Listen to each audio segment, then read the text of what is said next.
Welcome back to another edition of Toys I Did Not Own as a Kid. All right, gang, today we are going to be opening up Masters of the Universe cartoon collection, MOTU cartoon collection, Evil-Lyn, Evil Warrior Goddess. So this is the MOTU line, and this was from 2024, so from last year. They came out with the cartoon collection. I love this line. This line has been really fun. A lot of my videos have been on this line. I actually discovered this line I want to say maybe a year or two after it came out, and when I started making TikTok videos, it was a lot with this line.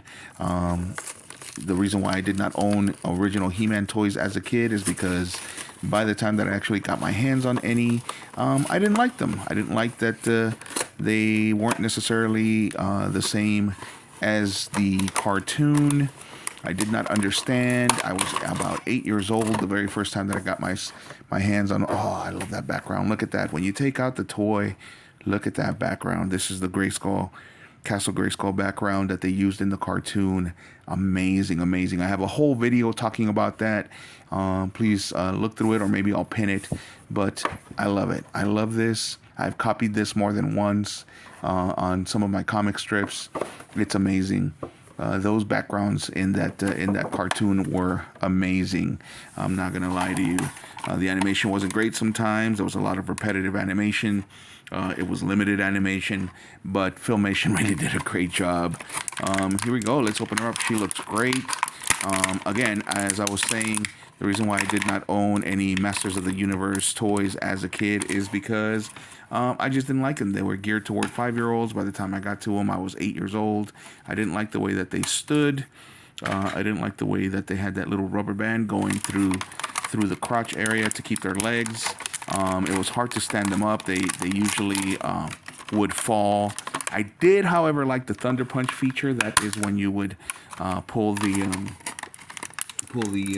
arm back, and they would basically kind of throw a punch.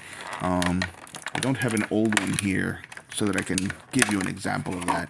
But anyway, so again, by the time that I got my hands on any Masters of the Universe from the originals toy line, I had already played with G.I. Joe, and G.I. Joe from the 80s had all that great articulation. And the only thing that attracted me to them as an old man now was the fact that now they have all this great articulation. You can see that they can bend at the elbows, and they can do T-poses on their with their shoulders. Their legs spread a little bit more. They can bend at the knees. They can twist over here at the boots. And I'm wondering if the cartoon collection also has the modular feature. So they brought this modular feature, meaning that you could swap pieces with other figures. I don't know. Maybe they do. But Evil-Lyn looks great. This is a great looking Evil-Lyn. I wonder if I could maybe use a little bit more light and make her look a little bit better on camera. There we go. She looks great. This is a great sculpt. Very true to the comics. I don't know what this is. Are these paint mistakes? These look like little scrapes. Oh, I'm not enjoying that. But she looks very true to not the comic, but the very true to the Filmation series. And of course, they gave her the weapons that she has in that series, along with a weapon that she used in one of the episodes. I can't remember the episode right now, but this is a weapon that she used in one of the episodes. And I believe that weapon made her more powerful than Skeletor, and she might have even betrayed Skeletor thanks to that. But here's her regular weapon. I do have another Evil-Lyn to compare her to. Let me see if I can find her. But there she is. She looks pretty cool. She can also twist at the waist here so that we can get some really cool poses.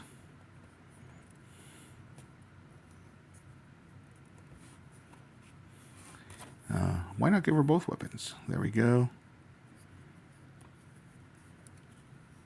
So, again, reason why I did not own them as a kid is because I did not like the fact that they did not have articulation.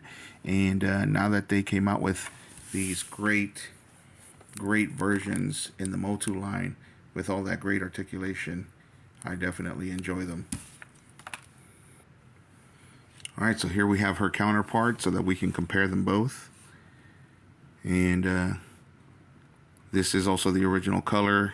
They also did two different repaints with the original line. Of course, this isn't the original line from the 80s. This is the MOTU line, and I believe this one was from 2020. Yep, 2020. So this is what she looked like originally. That is what her weapon looked like. And then here is the cartoon version. So yeah, as you can see, the sculpt is a little bit better, especially around the face. Lots of great details. The color looks great. Definitely enjoy this. When this came out, this cartoon collection, I was super duper excited. The only one I don't like is He-Man. Unfortunately, with that head sculpt, He-Man's neck just looks a little too short, and his head just seems to be sitting on top of his shoulders, and that's why I don't have a cartoon collection He-Man. Yeah, that neck sculpt just isn't great. Okay, gang, I'm gonna try to keep this short. I usually like to talk for about 10 minutes. As usual, it does come with a mini comic. And, you know, we all know the history here. The original cartoon came out in 1982. And, 1983. The toy line came out in 1982. And, you know, the rest is history. It's toy history for us. We all love it. They've come out with many versions since then.